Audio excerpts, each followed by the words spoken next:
Is that something that happens to you where you're perceived as representing your whole culture, or when people bring you in on a project, they're like already assuming a bunch of stuff? This is like gonna be a very layered answer because, and Sure. I'm hoping I'm not gonna upset anyone because it's a bit sensitive, but I'm not. I'm just like stating some facts and This not is this is saying. our content. We do what we want here.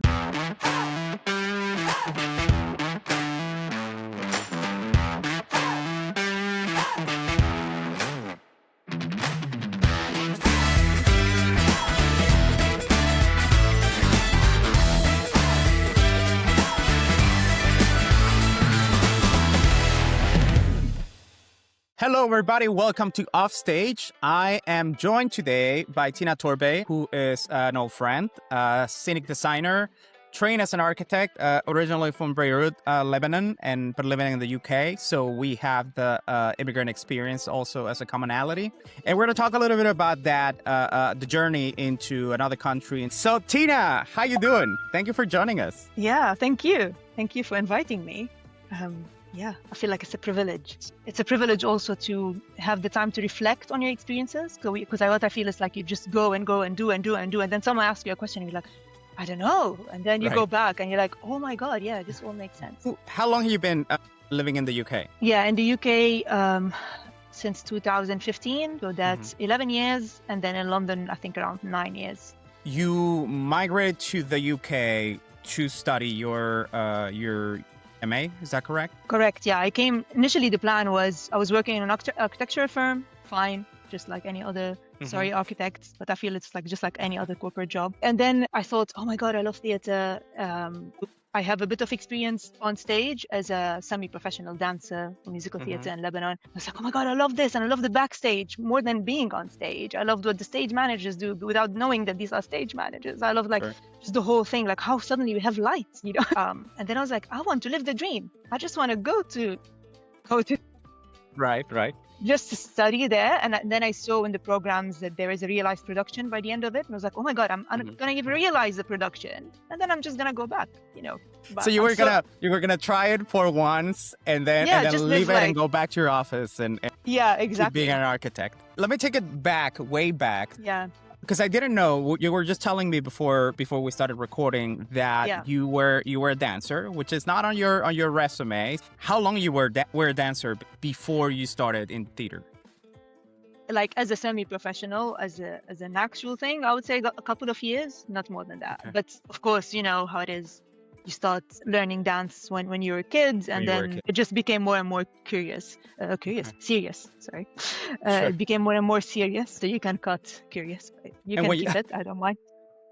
And when you say semi-professional, you mean like you were with the National Theatre? You were like in large touring productions? What do you mean? So it was like a big production. So I can mention him actually. He's a director from Lebanon. He studied in New York musical theater, but he came back unlike me, and he stages like professional musical theater productions in Lebanon. His name is Roy Khouri. It's like worth checking him out. And when he brought it first, it was like just a thing that was starting, but now he's really like mainstream. And I was there as an OG. Okay. So and it was an amazing experience. So I say semi-professional. We were paid and everything, just because I was also maintaining my career in architecture. So I think it always felt like a side thing and never my main thing. And that's why I say semi-professional. But the production was actually a professional production where people paid to go see it. We don't have, unfortunately, that's one of my dreams, actually. We don't have a national theater in Lebanon. We used to have, but after the war, it's just not a thing anymore. The building is not functioning anymore. Okay. So there's no production company that's the national theater, you know. But there's like a casino that has a big main stage, and usually this is where professional productions go most of the time. But yeah, I don't consider myself a dancer anymore because I didn't do it since 2015, so I don't mention it anymore. Do you remember the moment where you thought about leaving your country? I'm trying to think about that moment myself, right? Kind of like the switch that flips in your head and you're like, yeah, I'm gonna try somewhere else again, anew, from zero, right? Do you remember that moment for you? I think it's a build-up. I think in my situation, it was a build-up, and it was always something. It sounds horrible, maybe, and maybe non-patriotic, but it was always something that I dreamt of, sort of leaving and experiencing something new, even when I was young. So that's why I don't remember exactly, but probably even from my teenage years or even pre-teen years, I was always thinking. But I come from a very sheltered household, but this is how the society is in Lebanon. Like, parents are protective. So leaving the country at 18, that was not an option. So I did my first part of my education in Lebanon. And then I was like, okay, now I'm free to do whatever I want to do. But actually it started way before. It wasn't necessarily to go experience theater, but it was, I really wanted to see what's out there. Yeah. And I still like, London feels a lot like home right now. But I still would like to explore some other countries. Maybe that would become, maybe that is my base, but I wouldn't mind moving again. It's a really hard experience, but I wouldn't mind experiencing it again.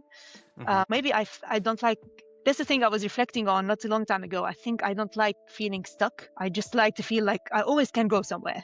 Sure. So that's why I think it's something within me rather than, it's a moment. It's more like a build-up. Like, when can I do it? When? It was more about when. When was the right moment? Was always an expectation. Yeah. Okay. Yeah, I can see that. Just reflecting on something that you just said, I think that as an immigrant, you do gain that freedom, right? Like, once you've moved once, it's like, I can do it again. Like nothing ever ties you down, right? Like, from that moment on, the world is your oyster. You can just go wherever, start anew. You've done it once, you can do it again, right? Like, yes, it's going to be tough. Yes, it's going to be whatever, right? But it stops feeling impossible, I think. Still, do you remember your first day in Cardiff? So I remember a little bit of things. So like of funny moments. So I flew into London, I had to take the train, and it was evening when I reached Cardiff. I went into the taxi, I told him I'm in that student dorms, but then he took me somewhere else, and then I had to wait for another taxi in the middle of the night, and then I went to, it's like the obstacles started literally from the first evening I reached there. But the funniest one, which I always tell to my friends, it's really silly, but I went into the student dorm and I hadn't realized that they don't provide you with a pillow and bed sheets and bedding. So I had to roll like some clothing to sleep on a pillow, and like I didn't have a bed sheet. Exactly, like I was sleeping on my clothes, and thankfully my mom like packed me some blankets just as a backup. But yeah, it was really cold that night. I remember it was a very uncomfortable night. It was like, oh my God, like it started really seriously. Like, there's two things about that experience. One is the backup blanket from your mom, right? Yeah. Like, I mean, dude, that is foresight. That is being prepared to a level that no one would have, like, I mean, that is like massive, right? Like, that has to speak so much, not just about the idea of one, being cared for, but also what it means to migrate for the people that stay behind, right? And the other thing that I remember is I was in Cardiff in 2013, and we were staying at some like student housing, like some student apartments, and that was the coldest water I've ever taken a shower with. Like, what is wrong with this place?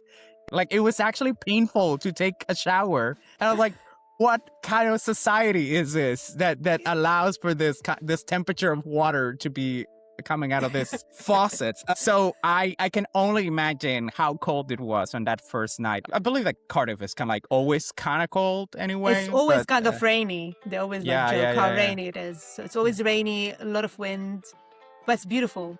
I loved Cardiff. It is beautiful.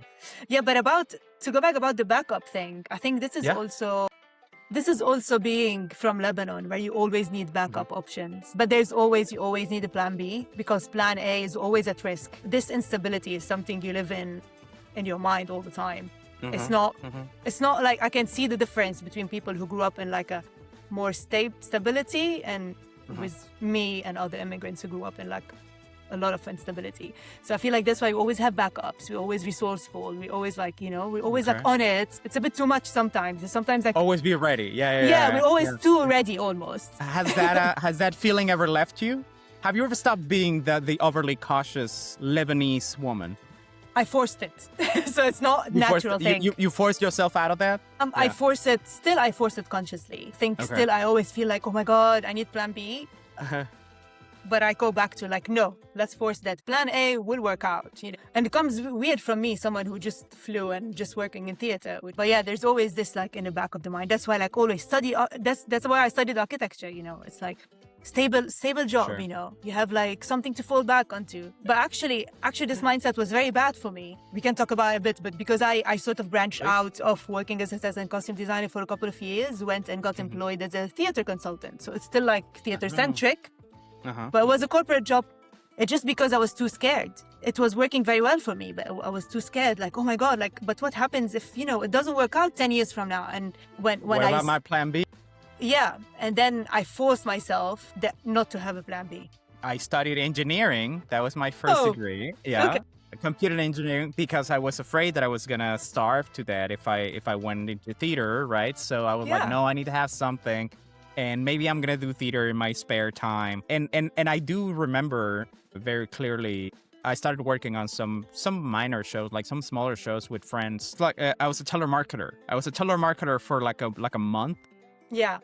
And it was a Kafkaesque job where you were like connected to a phone for 8 hours a day and just listening to people complain in other parts of the world, right? And I remember I just stopped showing up and was just building sets with my friends. One day I got a call from this like horrific job, which wasn't bad. It was just not for me.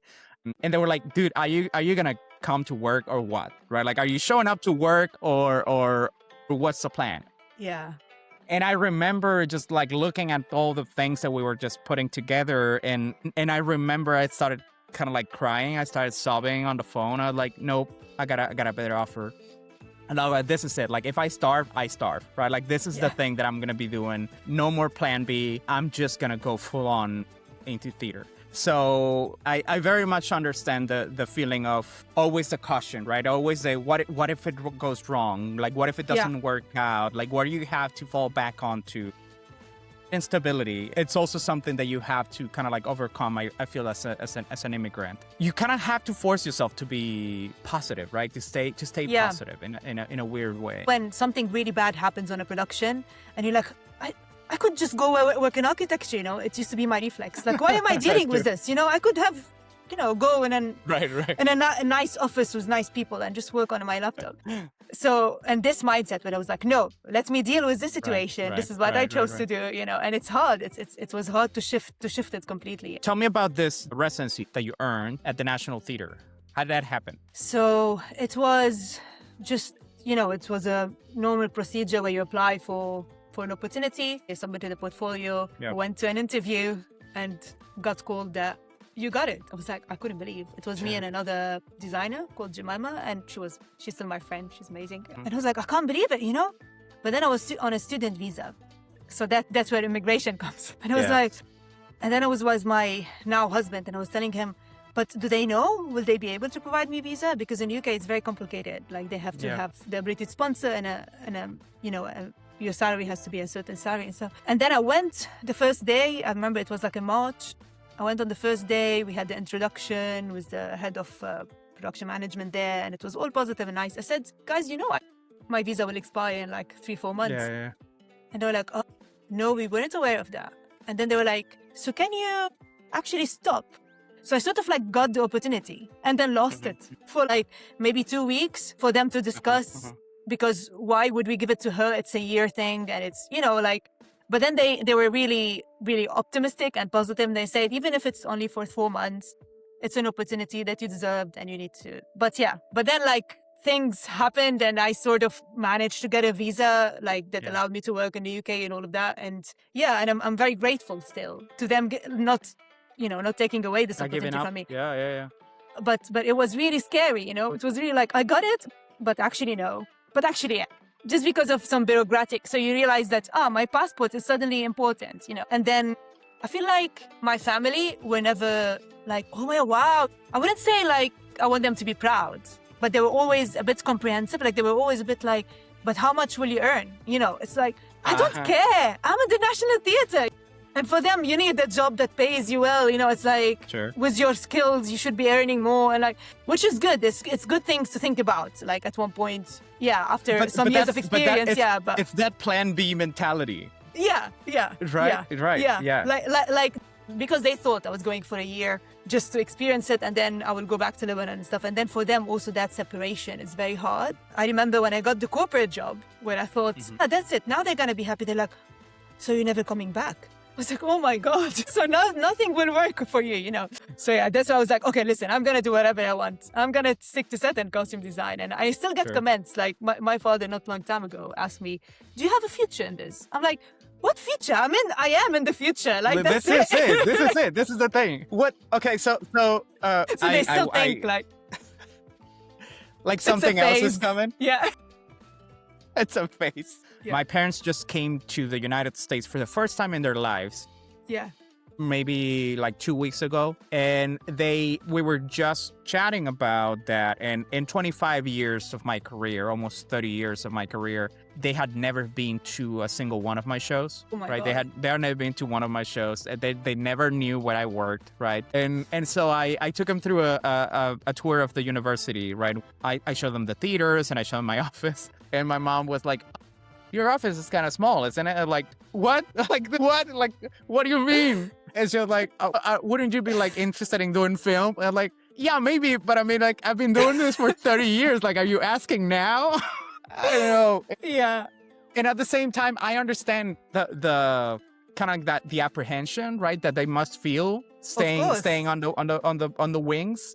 And saying like, whatever he's doing, we hope he's okay. But at the same time, there's always that kind of like nagging feeling of like, we gotta make sure, right? We gotta make sure. Yeah. So at this point, when you go into the National Theatre, kudos, by the way. I mean, like that is huge. That is a huge Thank you. thing to get. The plan was still to go back to Lebanon. No, at this point, no. Okay. The dreams started. Okay. Yeah, my partner also had he had a work visa, but he also needed a visa to stay in the UK. I met him in Cardiff, and we were also trying to stay together. So it was like two factors where I'm like, if I cannot go back now, obviously I'm living the dream. This is how I felt, but I still feel that way. So I really fought hard to get a visa. As soon as I got National Theatre, I was like, no, that's it. Like I'm not going back. Yeah. I'm not going back. Yeah. So how long did it take you to feel solid in your immigration status? Like bureaucratically is when I literally got the passport. I think it's just such a weight off your shoulder. How long was that? That was not long time ago, actually, 2023 probably, something like that. Yeah, so 3 years ago. I think that's what I felt like. Yeah, bureaucratically, I'm not stressed anymore. Yeah. But obviously, there's still like the language barrier sometimes, the cultural barriers and all of that. That they get better with time. But yeah, there are always some moments where you're like, I did do something inappropriate, I think. You still feel like a foreigner. Yeah, no, of course. I mean, for me, it took probably 12 years to get through to jump through all the hoops, right? From student visa to working visa and to finally be a citizen. Yeah. It was such a long time. And I mean, I think that a lot of people don't realize what it is to live with that instability of having to renew passports and having to be checking in at the embassy and what is going to happen with the political situation this year, right? It's crazy just how much of that weighs in the back of your mind, while at the same time you're trying to be a designer, you're trying to be an artist, you're trying to be a citizen, you're trying to be a parent, right? Can you tell me a little bit about that? How was that experience for you? I think this is why I feel like maybe even before the passport, I was like, that's it. I'm living the dream and I got it. I understand how it all works and all of that. And I got pregnant. I was super excited. And then I was thinking my life would continue as normal. Mm-hmm. But then, I don't know why I'm getting emotional. But yeah, and then she was born. The first 2 weeks were amazing. My mom was there. My parents were there. And then they left back to Lebanon. And then my husband had to go... Sorry, I'm so emotional. Whenever I remember these moments, they were so difficult. He had work, so his life continued as normal because, he's a man in a patriarchal society.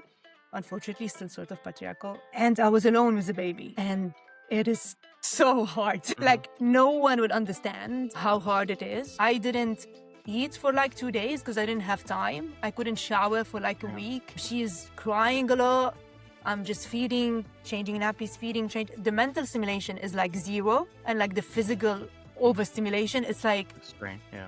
And then I felt like, and this is where I felt the lack of families, the lack of like around, the lack of support. I was literally alone, and it's so isolating. And I still feel it sort of today, because like, let's say she's ill today and I had work scheduled. What do? I cannot send her to childminder. I cannot, what do I do? And I have to try to find something, a neighbor or whatever. It's not like, Mom, can you take care of her today? Because, it's the lack of village is immense. And there's also the loneliness, because when you get isolated, you have no one to talk to. Because sometimes it's not just about someone taking care of the baby. It's just about the boredom. I'm sorry, but I found the newborn days a bit boring. Sure. So the boredom of like taking care of a newborn baby and not having anyone to talk to, that was also hard. Like your friends, all my childhood friends, they are all around the world now, but some of them are still in Lebanon. So yeah, that was very difficult. And some people were still messaging me about some work. I took them all. So I reached a burnout pretty quickly, actually. Yeah. Until some really good company messaged me, sort of a dream company, emailed me about availability check. And I mentioned, I have a 1-year-old. She was like 1 at that time. And I said, I had a 1-year-old. Is it possible to get an associate to cover some of the tech? Because I'm getting tired to read tech and stuff. Yeah. And then I got ghosted. So because I'm an immigrant, I couldn't take this load off me to someone else. Sorry to talk about a child as a load, but no. I in that situation only. Yeah. So I had to sort of like bring in an associate or something, and they just ghosted me. And I was like, oh my God. So I cannot be a mother and work in theater. So it's been hard to navigate through that, because I lost a lot of opportunities, but I got some new opportunities coming in. And the people I work with... They never reached back to you. They ghosted you and that was it?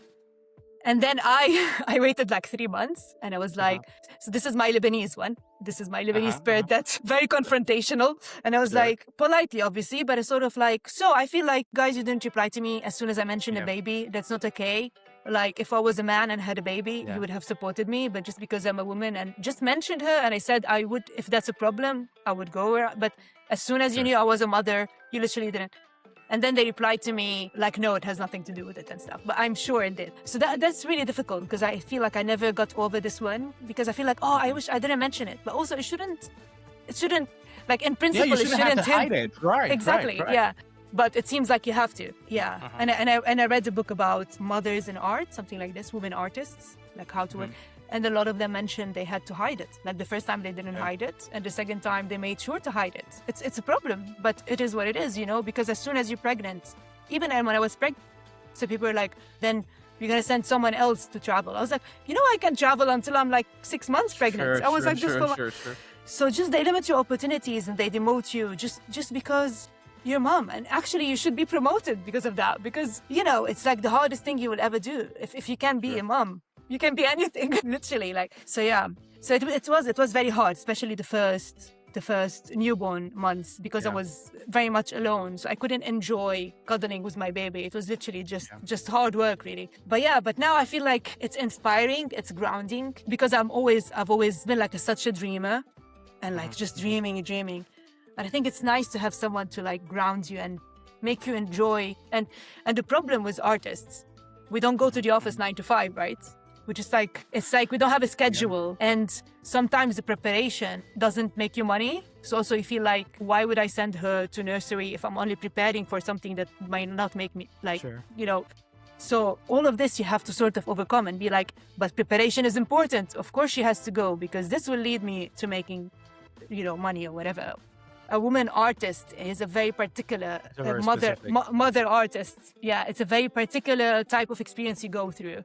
Yeah. I guess the level of availability that you're demanded to have as an artist, it's put into question when life kind of like manifests. I mean, I'm not a parent myself. I cannot speak to that experience. And if I was, like you said, as as a tacit, implicit advantage that I have as a male, right? The idea that I don't have to, or not, I'm not expected to, care for children at home. I mean, that would put me in a different place. But I do remember, again, the very kind of like solitary experience that it is to migrate into all of a sudden. I love the way that you put it, the lack of a village, right? The lack of the people around you that support you, that you can offload some of that work onto or whatever. Because I didn't understand the economic system and because I was kind of like overly ambitious, I ended up paying for a conference and didn't get reimbursed in time. And I had to, I was kicked out of my apartment. I was like sleeping in my studio. I also got like a terrible flu, right? I was like feverish. And I remember I was like under a table listening to my mom. And she was basically telling me like, that's fine. You can just come back. Like you don't have to keep on fighting, right? You just come back home. And I remember just like crying my eyes out, right? And thinking like there's no one around that I can turn to, that I can call, that I can, like there's no like, hey, come pick me up or and I mean, there were people around me. Now, I don't want to make it sound like I was starting in the desert, but no, I know what you mean, though. Yeah, there's something very, very kind of like lonely about being the person in another country, right? In another language, in another costume, in another whatever, right? And it's just not having the people that you used to have around and having to fend for yourself. But at the same time, and again, not trying to compare the two experiences, but I do remember the day after I like cry myself to sleep and I woke up under my table. And I remember feeling this kind of like resolve, right? And saying like, nothing is ever gonna like knock me down again. Like I went through this. This was my trial fire. Yeah. I am new. Yeah. Now I'm getting emotional. Like I know, I got emotional also from yours. Yeah, like the idea of like, I have gone through this, right? And it didn't knock me down. Yeah, so it's so lonely. It can be so isolating. Yeah. And I know what you mean about, I know you're not alone. I have friends in the UK, loads of them, and they're all amazing, beautiful people. But it's not the people that have seen you inside out, know everything about you. Like, it's different. It's just like the friends, your childhood friends and your family is just different. Nothing will replace them, unfortunately. After going through this experience, I feel like the idea of home changes, right? What is home for you now? Is it Lebanon? Is it the UK? It's inside you? The only reason I would say this in the UK, it's because it's really my home, my space. I mean, me and my husband and my daughter, because in Lebanon, I never had my flat, always lived with my parents. So just because for me, having my space is very important. And I feel like wherever I can have my space can be my home, wherever in the world. So we can go back to like, I don't mind going somewhere else and they're becoming my home because this is my space and my rules in that space.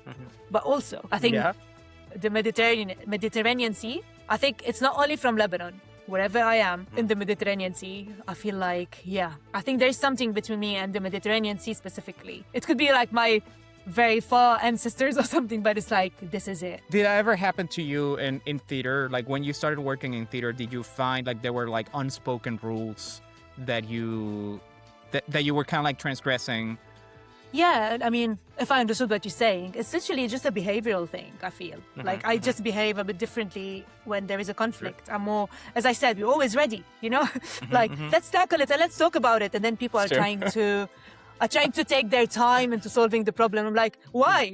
Like, let's do it now. And this can come across, especially like I'm from Lebanon. They'd be like, oh, maybe she's aggressive. I'm like, it's not aggressiveness. It's just readiness and maybe a lot of intensity. I think I am very impatient in comparison. I think they deal with things with much more patience. And sometimes it costs them a lot, actually. I feel like sometimes it should have been dealt like at this moment and then we wouldn't have been in this problem. But everyone is trying to be nice and soft with everyone.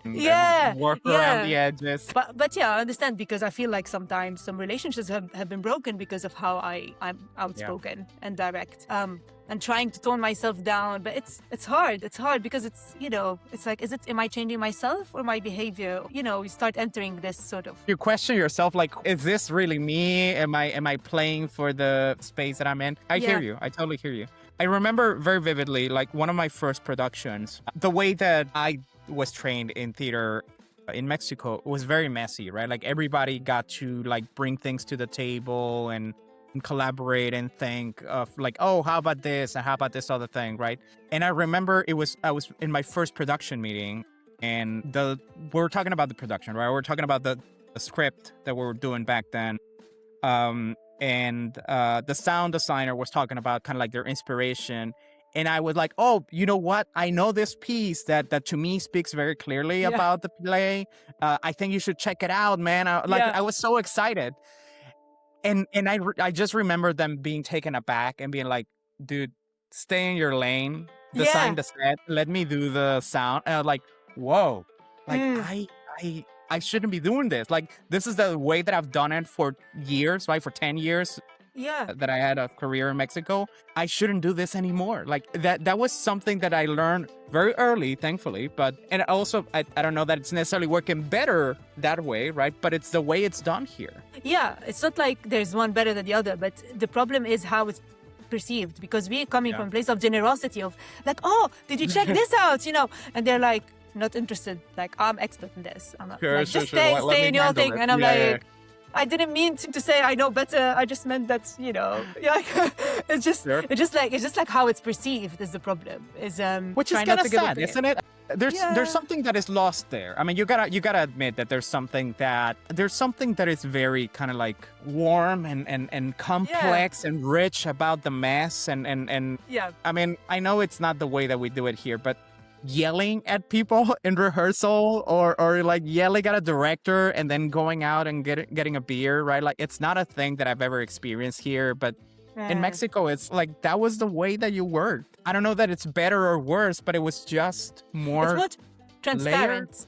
Yeah. It's very confrontational, like you said, right? Like, it felt confrontational because there was like inherent tension in making theater. And here it feels like it's very kind of like turning the crank, you know? Yeah.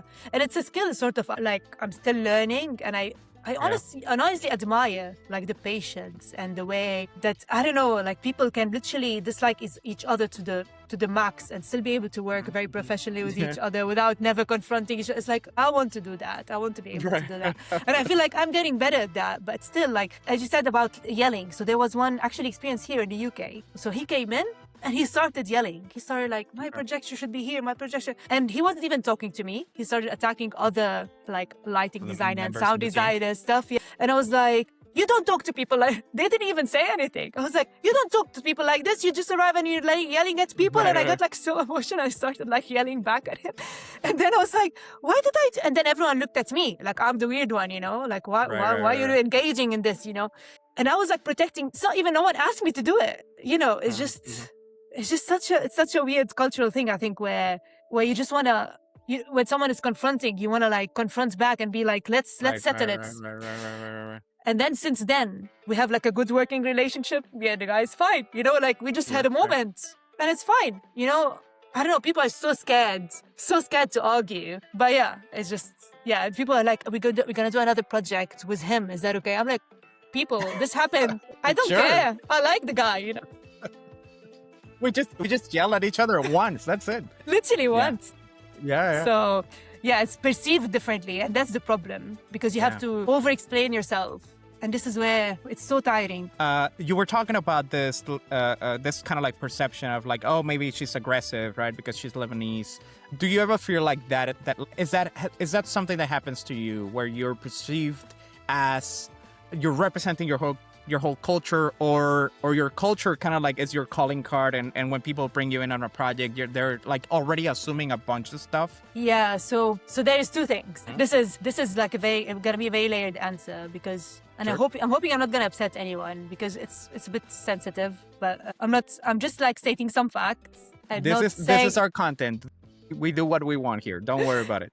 So it's not saying they're wrong, they're right, I'm wrong, I'm right. It's just how it happens. So basically, because I don't look Arab necessarily, so people here think every time they hire me, they don't know where I'm from because of my name as well. It's very confusing. It doesn't show where I'm from, and they're very curious, which is another thing. Why are you so curious to know where I'm from? Anyway, are you from Italy? From France? From Spain? And I'm like, no, I'm from Lebanon. And then suddenly the interest. Okay. Yeah. So suddenly the home, interest is like a bit, I feel like a distancing. Like I feel like you're not what we thought you are. You're not European. You know, you're maybe lower. Like whatever you're gonna say now, it's gonna be taken less seriously.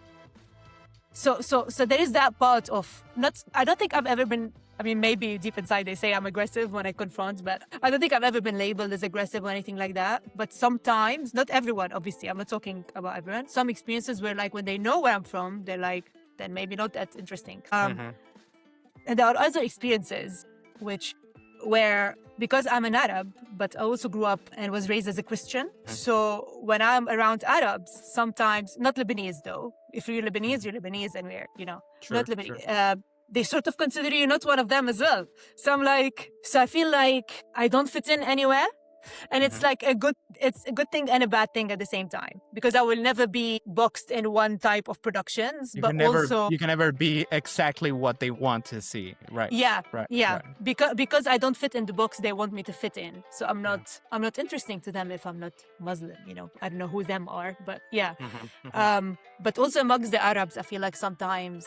Like, I want to be part of this community because we are same. We are together. I just grew up with a different religion, It just feels like you're not really one of us. You're a bit different, And this is something that my whole life, literally, is my biggest question. It's like, what box do I fit in? I don't fit in it. I know people try to not fit in a box, and I'm like trying to fit in one. I feel exactly the same, right? I also acknowledge one of the advantages and disadvantages is as I am white passing in the U.S., right? People don't assume that I'm Mexican right away. And when they know that I'm Mexican, there was always this idea of like, but why don't you look Mexican, right? Like, yeah. And I have people like literally telling me that, right? Like, well, don't look Mexican enough. Like, I don't know what that means, but I am Mexican. Like, I was born in Mexico. So it's weird. And at the same time, I do feel that I have been placed in spots where they're expecting me to be the ambassador of Mexico, right? Like Mr. Mexico. And it was right after the pandemic. I got an offer for a new production in New York City, and they were just contacting me on the phone, and they're like, "Hey, do you want to be part of this project? Right? We have a Mexican playwright and a Mexican director and a Mexican cast and a Mexican whatever." I'm like, "That's cool. What's the project?" "We don't know. We don't know yet." Like, so it doesn't matter that I'm a good designer, a bad designer. It just matters that I'm Mexican. Like, it doesn't sound like the kind of thing that I want to do. I mean, I understand that it's an opportunity, right?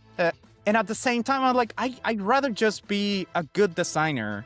Yeah. Or be perceived as a good designer than a Mexican designer, right? I want that to be the thing that I get hired for. I don't know. Do you agree? Okay. I think I agree because I don't have sort of experience. I think I've never been hired because I'm Lebanese, or maybe once, and it's not something that's marked me. It wasn't.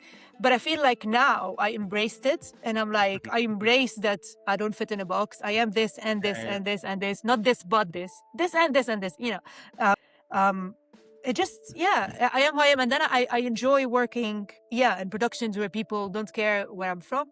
They just care who I am as a person, as a designer, even if that means my progress will be slower because I don't fit in anywhere. Maybe my progress will be slower in the industry because unfortunately it is political. So yeah, but I don't know. I think it's refreshing, as I said. It's just embracing who I am, really. But it takes some time. You gotta admit. I mean, like I didn't always feel as secure in my like, I'm just gonna be me. Yeah. I mean, for the longest time, I was like, how do I better fit, or how do I like kind of like blend in, or I don't know. For me, that was a big thing.